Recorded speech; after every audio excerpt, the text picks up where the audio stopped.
नमस्कार, बहुत स्वागत है आप सभी लोगों का लोक प्रशासन के इस उत्तर लेखन कार्यक्रम में। और आज हम लोग अपना क्वेश्चन नंबर 11 आपके लिए लेकर आ चुके हैं। और आप लोगों को एडमिशन रिलेटेड कोई क्वेरी हो, पूरा प्रोग्राम चल रहा है उत्तर लेखन कार्यक्रम का, जिसमें 75 सवाल मैं आप लोगों को पेपर 1 के और 75 सवाल पेपर 2 के उपलब्ध कराऊंगा, छठे हुए। ये दोनों ही बहुत महत्वपूर्ण होते हैं। 75 सवाल जो आपके आएंगे तो पूरे नए पैटर्न पर ही आधारित यूपीपीसीएस के अकॉर्डिंग कराया जा रहा है। तो हम लोग उत्तर अभी 24 अगस्त तक मैं आप लोगों को एक सिंगल क्वेश्चन उपलब्ध करा रहा हूँ। 24 से 25 अगस्त से आप लोगों को डबल क्वेश्चन मतलब पर डे 2 क्वेश्चन उपलब्ध करा लगूँ, क्योंकि बहुत बच्चों का पेट का पेपर है। एडमिशन रिलेटेड किसी क्वेरी से या किसी अन्य क्वेरी के लिए आप इस नंबर पर संपर्क कर सकते हैं। इस नंबर पर संपर्क कर सकते हैं जहाँ पे आपसे बात हो जाए। तो आप लोग कोई भी जानकारी लेनी है तो नंबरों पर आप कर सकते हैं। चलिए शुरू करेंगे। आज का जो हम लोग का सवाल है, क्या टेलर का वैज्ञानिक प्रबंधन दृष्टिकोण वर्तमान समय में प्रासंगिक है? यदि हाँ तो कैसे? जिसको मैं समझाने का कुल मिला के इस सवाल में जो पर्टिकुलर पूछा गया है कि वैज्ञानिक प्रबंधन का प्रासंगिकता वर्तमान समय में। लेकिन टेलर का जो टॉपिक है वैज्ञानिक प्रबंधन वाला, हर साल 15 नंबर में आपको देखने को मिल जाता है। लगभग हर साल ही यहाँ से क्वेश्चन आपको देखने को मिलते हैं। तो समझेंगे, पूरा एक फ्लो चार्ट भी दिखाऊंगा आप लोगों को, जिसका आप लोग प्रयोग जो है जगह जगह पर अपने इच्छा अनुसार या तो पूरे फ्लो चार्ट का ही यूज कर सकते हैं एग्जाम में, या जिसका आपको लगे वो आपका उचित होगा। लेकिन मेरे हिसाब से अगर आपके पास कोई भी सवाल आता है, अगर आपके पास समय है तो 5-7 मिनट 5 मिनट निकाल के, चाहे 2 मिनट में 2 या 3 मिनट में आप पूरे फ्लो चार्ट को बना देंगे तो टीचर को ये पता चल जाएगा कि आपको ओवरऑल पूरी जानकारी है वैज्ञानिक प्रबंधन की। चलिए शुरू करते हैं। वैज्ञानिक प्रबंधन सिद्धांत संगठन से संबंधित प्रथम व्यवस्थित विचारधारा है, जिसके जनक क्या है? टेलर है। टेलर के अनुसार प्रत्येक संगठन का एक वैज्ञानिक सिद्धांत होता है जो किसी भी प्रकार के संगठन की कार्यक्षमता को बेहतर करने के लिए सहायक सिद्ध होता है। कहने मतलब हर संगठन में कुछ वैज्ञानिक तरीके होते हैं जिनका प्रयोग करके संगठन अपनी क्षमता को, चाहे जिस प्रकार की भी वो कार्य करता हो, चाहे प्रोडक्शन का काम करता हो, चाहे सेवा का कार्य करता हो, उसको बढ़ा सकता है। टेलर के समय उद्योगों में कई समस्याएं थी, जिसमें थी सीमित उत्पादकता, रूल ऑफ थंब अंगूठे का नियम, अपर्याप्त इंसेंटिव्स, उत्पादन के प्रति अनुत्तरदायित्व, मतलब कितना उत्पादन करना है, इन चीज़ों पर कुछ भी मतलब कि वो नहीं था, बस काम करते रहो, यही था। श्रमिक और प्रबंधकों के मध्य जो है कमजोर अंतर संबंध जैसी समस्याओं से उस समय के संगठन क्या हो रहे थे? जूझ रहे थे। इन्हीं समस्याओं को देखते हुए टेलर ने संगठन को प्रबंधित करने के नए ढंग, दर्शन और सिद्धांत तथा कुछ तकनीकों का क्या किया है? विकास किया है। तो इनका दर्शन, सिद्धांत और तकनीकों पे भी अलग से सवाल आता है। दो चीज़ों को मिला के या तो दर्शन और सिद्धांत एक साथ पूछ देगा, या दर्शन और तकनीक एक साथ पूछ देगा, या इनके उद्भव के कारण एक और दर्शन पूछ देगा। तो मिला जुला के पूछता है। अभी उस पर डिस्कस करते हैं हम लोग। देखिए, जैसे सबसे पहले हम लोग इस फ्लो चार्ट को देखते हैं। इसमें हम दो चीज़ों की बात कर रहे हैं, उदय और दर्शन की। क्वेश्चन आ जाता है उदय, लोग वैज्ञानिक प्रबंधन के उदय के कारणों पर चर्चा करते हैं, इसके दर्शन को परिभाषित करें। तो उदय के कारण क्या क्या थे? पहला था सीमित उत्पादकता। जैसा मैंने आप लोगों को बताया, उत्पादन बहुत लिमिटेड था, दिन भर काम करने के बाद भी उस तरीके से उत्पादन नहीं हो पा रहा जितना होना चाहिए। रूल ऑफ थंब, अंगूठे के नियम से काम था, मतलब किसी प्रकार के काम को करने का कोई तरीका जो है विकसित नहीं था। मजदूरों कर्मचारियों के बीच कमजोर अंतर संबंध, जिससे टीम वर्क जैसी कुछ भावना वहाँ पर विकसित नहीं हो पा रही थी। सिस्टमेटिक व नेचुरल सोल्डरिंग, मतलब आपसी बॉन्डिंग करते थे मजदूर और अपने हिसाब से काम करते थे। उत्पादन के प्रति अनुत्तरदायित्व, बस काम करने से मतलब था, काम का नतीजा क्या हुआ इससे कोई लेना देना नहीं था। ये जो कमियां थी, इसका ही ये बहुत बड़ा कारण बनी वैज्ञानिक प्रबंधन के उदय का। इसी क्रम में इन्होंने दर्शन प्रतिपादित किए, इसको डिटेल में भी करेंगे, लेकिन अगर समझ ली थोड़ा सा। तर्कवाद के स्थान पर, तदर्थवाद के स्थान पर क्या हुआ? विज्ञानवाद, मतलब कि जो जैसा है उसको वैसा ना मान के आप उसमें वैज्ञानिक पद्धतियों का प्रयोग करें, इस पर जोर दिया गया इनके दर्शन में। सीमित उत्पादन के स्थान पर अधिक उत्पादन पर बल था वैज्ञानिक प्रबंधन का। संगठन व श्रमिकों के हित में श्रमिकों का अधिकतम विकास, मतलब कि डेवलपमेंट किसका? श्रमिकों के डेवलपमेंट के विकास की बात यहाँ पर इनके दर्शन में भी देखने को मिलती है। संघर्ष के स्थान पर सौहार्द, मतलब मिलजुल के काम करने की संकल्पना पर आधारित है वैज्ञानिक प्रबंधन का दर्शन। इसी क्रम में यहाँ पे आप देख रहे होंगे तो दो चीजें हैं, सिद्धांत और तकनीक है। ये जरूरी नहीं कि जो स्लाइड में दिया हुआ है वही एक साथ पूछेगा, ये चार चीजें हैं, इनमें से कुछ भी साथ में पूछी जा सकती है। तो सिद्धांत को डिटेल करेंगे, फिर मोटा से कार्य विज्ञान के विकास पर इन्होंने बल दिया, श्रमिकों के वैज्ञानिक चयन व प्रशिक्षण पर बल दिया। सिद्धांत था इनका 4 सिक्का कि ये सिद्धांत जो है फॉलो होने ही चाहिए किसी भी संगठन में, तो ही संगठन क्या हो पाएगा? बेहतर उत्पादन कर पाएगा। कार्य विज्ञान व चयनित श्रमिकों को समीप लाना, मतलब किसी कार्य करने का तरीका और जो स्किल्ड वर्कर्स हैं उनको आपस में जोड़ने पर बल देना होगा, ऐसा इसका सिद्धांत है वैज्ञानिक प्रबंधन का। सहयोग का सिद्धांत मतलब टीम वर्क की भावना पर इन्होंने काम किया है। वैज्ञानिक प्रबंधन की कुछ तकनीकें भी दी हुई हैं, इसको भी डिटेल करेंगे भी हम लोग। इसमें पहली है कार्यात्मक फोरमैनशिप, समय व गति अध्ययन, अपवाद का सिद्धांत, विभेदीकृत दर व्यवस्था, इसको डिटेल करेंगे। तो ये तकनीकें हैं, कहा कि इन तकनीकों का प्रयोग करके हम इन सिद्धांतों को क्या कर सकते हैं, प्राप्त कर सकते हैं। ठीक, और दर्शन क्या है, जो कि आधार बताते हैं कि वैज्ञानिक प्रबंधन आखिर चाहता क्या है। ठीक, तो इन तकनीकों का प्रयोग करके सिद्धांत की प्राप्ति की जा सकती है। इनकी आलोचना भी होती है, तो आलोचना पे अगर सवाल आता है तो आप इस फ्लो चार्ट का यूज कर सकते हैं। आलोचना जो है 4 वर्गों द्वारा की गई, पहले श्रमिक संघों द्वारा, फिर श्रमिकों द्वारा, प्रबंधकों द्वारा और विचारकों द्वारा। ये 4 वर्गों में बांट के इनकी आलोचना को उत्तर में लिख सकते हैं। तो श्रमिक संघों द्वारा क्यों आलोचना की गई कि सामूहिक सौदेबाजी, जो यूनियन बनाकर जो सौदेबाजी करता था संघ श्रमिकों का, वो क्या हो गया, छीड़ हो गई। क्यों? क्योंकि इस तरीके से कल्चर डेवलप कर दिया गया था इस सिद्धांत के माध्यम से वैज्ञानिक प्रबंधन, कि लोगों को वर्क एक्स्ट्रा करके एक्स्ट्रा पैसा कमाने की जो एक आदत आ गई थी, उसका जो है यूज करने लगे थे। तो लोग, सारे लोग इकट्ठा नहीं हो पाते। कुछ लोग सोचते थे कि अपना जाए भैया काम करें चुपचाप से, क्या मतलब है, पैसा एक्स्ट्रा मिल ही रहा है। ठीक है, श्रमिकों का क्या विरोध था, इनका शोषण हो रहा था, मशीन की भांति इनसे कार्य कराया जाता। क्यों? क्योंकि लगातार इनको दिया गया कि आप जितने घंटे काम करो उतना एक्स्ट्रा पैसा मिलेगा आपको ना। अभी हम लोग जब आएंगे उस चीज़ पे तभी डिटेल में पता चल जाएगा आपको कैसे ये हुआ। श्रमिकों द्वारा दूसरी विरोध का कारण था प्रेरणा शक्ति की कमी, मतलब सिर्फ पैसे को ही माना गया सब कुछ, कि पैसा देते जाओ काम कराते जाओ। इस वजह से ये कमजोर सिद्धांत साबित होता है। लोकतांत्रिक कार्य परिस्थितियां, मतलब काम बस कराना था, डांट के, सजा दे के, पैसा काट के, तो ये अलोकतांत्रिक कार्य परिस्थितियां थी, जिसके द्वारा क्या हुआ, इसके विरोध में श्रमिकों ने आवाज उठानी शुरू की। वेतन में कमी का भय, मतलब जैसे ही आपका प्रोडक्शन जितना, मान लीजिए कहा कि आपको 1 किलो पैदावार करनी है 1 घंटे में, अगर आपका कम रह गया तो उसी हिसाब से पैसा काट लेते थे। तो ये सब व्यवस्थाएं क्या थी, कहीं ना कहीं श्रमिकों को रोष पैदा कर रही थी। प्रबंधकों में क्या, प्रबंधकों ने क्यों विरोध किया, भारी निवेश की आवश्यकता थी। वैज्ञानिक प्रबंधन सिद्धांत को लगाने के लिए, मतलब स्किल डेवलपमेंट के लिए, ट्रेनिंग प्रोग्राम्स के लिए क्या था, बहुत पैसा लगाना पड़ रहा था। प्रबंधकों की जिम्मेदारी में भी क्या हुई, वृद्धि हो गई। जो मैनेजर्स थे, अब क्या था, उनको जिम्मेदारी, पहले क्या था, काम हो रहा है, प्रोडक्शन हो रहा है, प्रोडक्शन जब निश्चित कर दिया गया, पेमेंट निश्चित कर, तो क्या हुआ, इनके भी, तो इन्होंने भी विरोध करना शुरू किया। विचारकों ने क्यों विरोध किया है, जैसे साइमन और मार्क ने इसे शारीरिक संगठन सिद्धांत कहा। कुल मिलाकर उन्होंने मशीन, शरीर को क्या मशीन बना दिया है। फॉलेट और सेल्डन ने मानवीय तत्वों की अपेक्षा, बिल्कुल मानवीय जो मानव के तत्व होते हैं, मूल्य, वैल्यू, समाज, भावना, उनको दरकिनार करके सिर्फ पैसे से तोल दिया।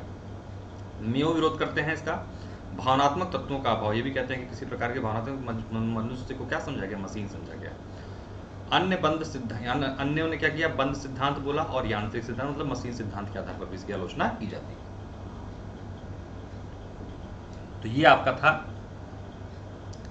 अब हम लोग बात करते हैं जो सवाल मूल है। देखिए ये तो स्लाइड है, जहां जहां इसका आप लोग इस पूरे को यूज करके पूरे फुल पेज पे अगर इसको बना देंगे एग्जाम में,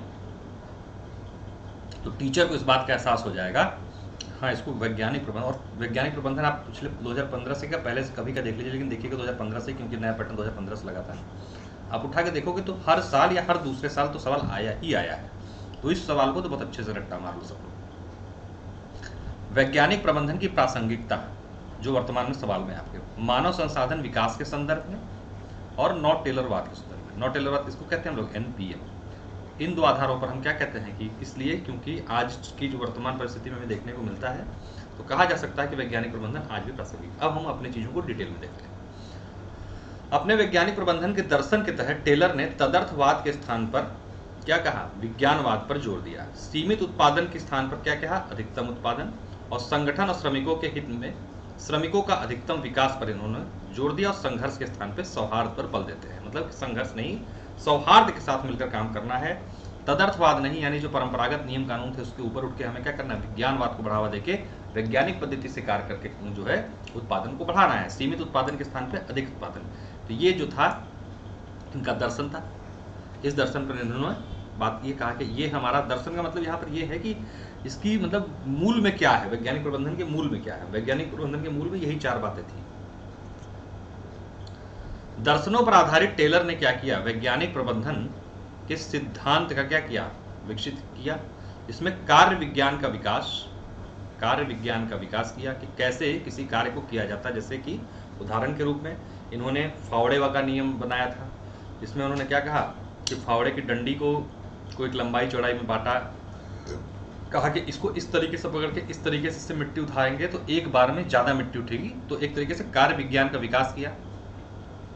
वैज्ञानिकों का वैज्ञानिक चयन किया, श्रमिकों का वैज्ञानिक चयन किया। मतलब कि ये देखा गया कि कौन श्रमिक जो है किसके पास अनुभव है, किसकी उम्र कम है, कौन शरीर से बलिष्ठ है, इस तरीके के श्रमिकों का चयन किया और उनको फिर क्या किया, प्रशिक्षित किया काम करने के लिए वैज्ञानिक तरीके से। ठीक, कार्य विज्ञान और वैज्ञानिक रूप से चयनित श्रमिकों को नजदीक लाया गया। मतलब कि जो डेवलप किया था इन्होंने काम तरीका, और जो लोग चयनित थे, प्रशिक्षित थे, उनको आपस में जोड़ा गया और सहयोग के सिद्धांत पर जोर दिया गया। मतलब सहयोग किसके मध्य, मैनेजर और श्रमिकों के मध्य। ठीक, कि सहयोग के आधार पर आप काम करेंगे तो बेहतर प्रबंधन हो पाएगा, बेहतर प्रोडक्शन हो पाएगा। वैज्ञानिक प्रबंध से संबंधित अपने सिद्धांतों और दर्शन के द्वारा टेलर औद्योगिक संगठनों की समस्याओं का समाधान ढूंढने का प्रयास करते हैं। वैज्ञानिक प्रबंधन का सार के रूप में टेलर ने मानसिक क्रांति की आवश्यकता पर बल दिया। अर्थात वैज्ञानिक प्रबंधन की सफलता कर्मचारियों प्रबंधकों की एक दूसरे के संबंध में अपनी सोच में आमूल परिवर्तन पर निर्भर है।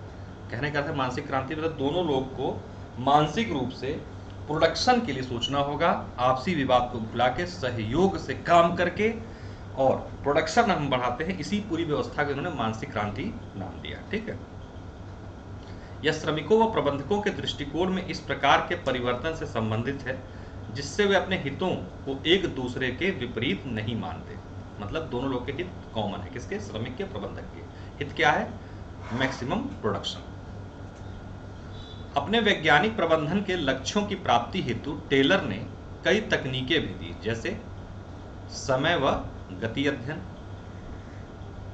कार्यात्मक फोरमैनशिप, जिसके अंतर्गत नियोजन, कार्यात्मक फोरमैनशिप के अंतर्गत क्या, इसको भी अलग से डायग्राम में दिखाऊंगा। नियोजन यानी प्लानिंग और एग्जीक्यूशन यानी कार्यान्वयन क्या किया गया, पृथक कर दिया गया। जैसे हमारे यहाँ पर क्या है, आपने देखा होगा, विधायिका कार्य विधि बनाना और कार्यपालिका कार्य क्या है, उस नीतियों को क्या लागू करना। इसी प्रकार से इन्होंने भी कार्यात्मक फोरमैनशिप की संकल्पना दी। कहा कि नियोजन करने वाली टीम, मतलब प्लानिंग करने वाली टीम अलग होगी और उसको इम्प्लीमेंट करने वाली टीम अलग होगी। उसके बारे में डिटेल भी करेंगे। अपवाद का सिद्धांत, विभेदीकृत दर व्यवस्था, एक उन्होंने अपवाद का सिद्धांत भी दिया कि अपवाद स्वरूप जो है वो हो सकता है कि कुछ कर्मचारी काम कम करते हैं और कुछ वर्कर्स कम करते हैं, लेकिन ऐसा अपवाद स्वरूप ही होता है।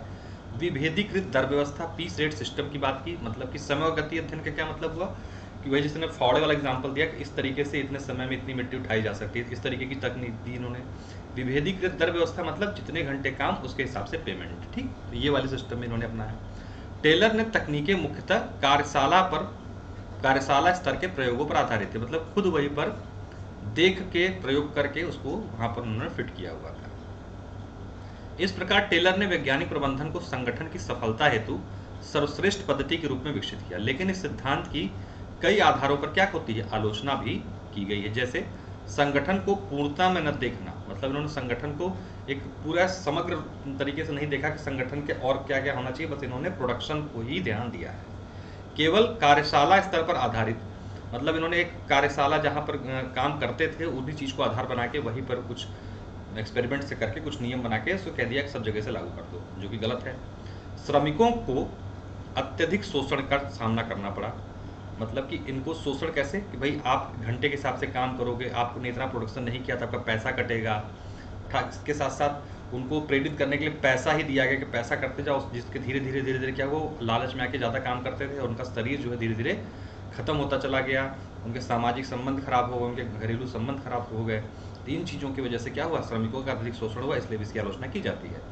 उत्प्रेरण का केवल आर्थिक पक्ष ध्यान दिया गया, मतलब पैसे से ही सिर्फ उत्प्रेरित करने का प्रयास यहाँ पर किया गया। मानवीय पहलू को क्या किया गया, पूरी तरीके से नज़रअंदाज किया गया। ये जो थे बहुत बड़ी कमियां जो देखी गई, इसी आधार पर इसकी क्या होती है, आलोचना होती है। प्रशासन के सैद्धांतिक विकास में वैज्ञानिक प्रबंधन सिद्धांत का एक महत्वपूर्ण योगदान है। नौ टेलरवाद के रूप में वर्तमान में सिद्धांत की प्रासंगिकता बढ़ी है। हालांकि इतनी सारी कमियों के बाद आप ये नहीं कह सकते, क्योंकि उस समय की परिस्थितियां, जिस समय वैज्ञानिक प्रबंधन का उदय हुआ था, उस समय औद्योगिक क्रांति की शुरुआत हुई थी। उस समय की परिस्थितियों के हिसाब से देखेंगे तो बहुत ही उन्नत इनकी ये व्यवस्था थी। हमें हर चीज़ को, हर सिस्टम को समय के साथ देखना चाहिए। हम 2011 की बात कर रहे हैं 2021 में, तो 110 साल पहले जो व्यवस्था थी और आज की व्यवस्था में अंतर होगा। तो हम इनकी जो कमियां हैं उसके आधार पर इसको नज़रअंदाज नहीं कर सकते, बल्कि उन कमियों को दूर करके इसे लागू करने की आवश्यकता है। और इसी पूरी पद्धति को कहा गया है नौ टेलरवाद, जिसे आप जो जानते हैं एनपीएम के नाम पर, नवीन लोक प्रबंधन। टेलर ने अपनी पुस्तक वैज्ञानिक प्रबंधन के सिद्धांत 1911 में वैज्ञानिक प्रबंधन सिद्धांत का प्रतिपादन किया था। यह बंद मॉडल पर आधारित संगठन की एक परंपरागत सिद्धांत है। देखिए, ये जो कार्यात्मक फोरमैनशिप का था, इसका डायग्राम आप यहाँ से ले सकते हैं। इन्होंने कार्यात्मक फोरमैनशिप को क्या किया है, दो बातें है कहा कि एक जो है योजना निर्माण पे काम करेंगे और एक क्या करेंगे, योजनाओं का क्रियान्वयन करेंगे। योजना निर्माण के लिए इन्होंने कार्यवर राहत बाबू नामक कर्मचारी की नियुक्ति की बात की है। हिदायत कार्य बाबू, समय व लागत बाबू, क्लर्क है बाबू का मतलब, यहाँ पर बाबू मतलब कुछ और मत समझ लीजिएगा, ठीक है, क्लर्क। कार्यशाला अनुशासन अधिकारी, ये क्या करेंगे, ये करेंगे प्लानिंग, मतलब योजना निर्माण के काम करेंगे। इसके बाद इन्होंने क्या किया, फिर दूसरी ओर क्रियान्वयन वाले के अधिकारियों या कर्मचारियों की नियुक्ति, जिसका नाम दिया गया gang boss, speed boss, repair boss और निरीक्षण बॉस। ये सारा का सारा सिस्टम अगर आपको प्रैक्टिकली देखना है ना, वर्तमान समय में जब आपके पास कोई गाड़ी वाड़ी है, 4 व्हीलर खास तौर से, तो अगर आप जाते हो उसका सर्विस वर्विस कराना, तो वहाँ जाके देखेंगे तो ये सारी चीज़ें आपको वहाँ पे मिलती हैं। यानी कि कहीं ना कहीं वैज्ञानिक प्रबंधन आज भी किसी न किसी रूप में लागू है। तो आप कभी भी जाइए, खास तौर से वहाँ जाइएगा जहाँ पर आपकी गाड़ी सर्विस हो रही होगी, तो आपको दिखाई देंगे गैंग बॉस, स्पीड बॉस, ठीक है। इस तरीके से आपको अलग अलग छोटे छोटे से केबिन बने होंगे, इस तरह की चीज़ें होंगी। तो ये सिस्टम अभी भी कहीं ना कहीं काम कर रहा है, ठीक है। इसीलिए कहा गया कि इसकी समस्याओं को दूर करके इसे लागू करना चाहिए, न कि इसे नकारना चाहिए। कुछ अन्य विशेषताएं हैं जिसको पॉइंट ऑफ वाइज आप यूज कर सकते हैं। क्या क्या देखिए, वैज्ञानिक प्रबंधन का सार तत्व मानसिक क्रांति है। कुल मिलाकर मानसिक क्रांति का मतलब एक मानसिक बदलाव की बात की गई है कि श्रमिक और मैनेजमेंट आपस में सहयोग के द्वारा प्रोडक्शन पे काम करें, यही है मानसिक क्रांति। वैज्ञानिक प्रबंधन का केंद्र बिंदु कार्य करने का सर्वोत्तम तरीका, ये यहाँ पर इसलिए मेंशन है कि आप चाहें तो विशेष करके अपने उत्तर में लास्ट में इसको भी जोड़ सकते हैं। इस उत्तर को मैंने इतने अच्छे तरीके से इसलिए बहुत बढ़िया तरीके से करा रहा हूँ क्योंकि ये हर साल आता है, और इसको अगर अच्छे से कर लें तो आपको 15 में से 11-12 नंबर तक दिया जाता है। वैज्ञानिक प्रबंधन का संपूर्ण विचार वैज्ञानिक तरीके से कार्य की परिभाषा, कर्मचारियों के चयन और प्रशिक्षण से संबंधित है। तो मेनली पूरा सार क्या है इसका, वैज्ञानिक तरीके से कार्य को परिभाषित करता है ये, और कर्मचारियों के वैज्ञानिक चयन, उनके प्रशिक्षण की बात करता है। वैज्ञानिक प्रबंधन सौहार्द की स्थापना और श्रम विभाजन के सिद्धांत पर आधारित है। श्रम विभाजन का जैसे कि प्लानिंग करने का किसी और को दे दिया गया, क्रियान्वयन को आज भी कहीं ना कहीं आप देखेंगे सौहार्द और श्रम विभाजन, कर्मचारियों का प्रशिक्षण, स्किल कौशल विकास योजना भारत सरकार की आप देख ही सकते हैं। तो ये सारी की सारी चीज़ें आज भी आपको देखने को मिल रही हैं। तो कहीं ना कहीं वैज्ञानिक प्रबंधन प्रासंगिक तो है ही है। अपवाद का सिद्धांत, कोई कार्य सुव्यवस्थित योजना से बाहर होने पर लिख लेना तथा प्रबंधकों और श्रमिकों को एक दूसरे की स्वायत्ता का सम्मान करना। मतलब कभी कभी जो थोड़ा बहुत अनबन हो उसको दूर करने का प्रयास करना चाहिए, क्योंकि इस तरीके की चीज़ें होती हैं, ऐसा इनका मानना था। इसी को परिभाषित किया है। तो ये हम लोग का था आज का क्वेश्चन। और 24 अगस्त तक अभी सिंगल थोड़ा सा मेरा भी एग्जाम वगैरह है, तो थोड़ा मैं कुछ कम दे पा रहा हूँ आप लोग को, लेकिन 24 के बाद जो है आप लोगों को उपलब्ध डबल क्वेश्चन कराऊंगा, ठीक है, पर डे। तो चलिए, कोई दिक्कत हो, कोई परेशानी हो तो आप लोग इस नंबर पर संपर्क कर सकते हैं। एडमिशन लेने के लिए आपको संपर्क करना, तो इस नंबर पर संपर्क करके एडमिशन के लिए आप क्वेरी कर सकते हैं। ये हम लोग का 150 सवालों का ये आपका क्या है कार्यक्रम है, जिसमें लोग 75 सवाल पेपर 1 से और 75 सवाल पेपर 2 से लाएंगे, ठीक है। तो ये 75 छटे हुए सवाल होंगे, जो अगर आप इतना कर लोगे तो आपको लोक प्रशासन में और कुछ करने की आवश्यकता नहीं, जिस तरीके से यूपीपीसीएस का पैटर्न है। चलिए, लाइक सब्सक्राइब कर लीजिएगा चैनल को जरूर, और अपने दोस्तों के साथ शेयर करिए। जो भी लोक प्रशासन के लोग हों संपर्क कर सकते हैं, बात कर सकते हैं किसी प्रकार के कैसे एडमिशन लेना। फुल प्रोग्राम भी हम लोग का चल रहा है पब्लिक एड का, उसके लिए भी आप इन नंबरों पर संपर्क करके बात कर सकते हैं। बहुत बहुत धन्यवाद, नमस्कार, मिलते हैं नेक्स्ट क्वेश्चन में।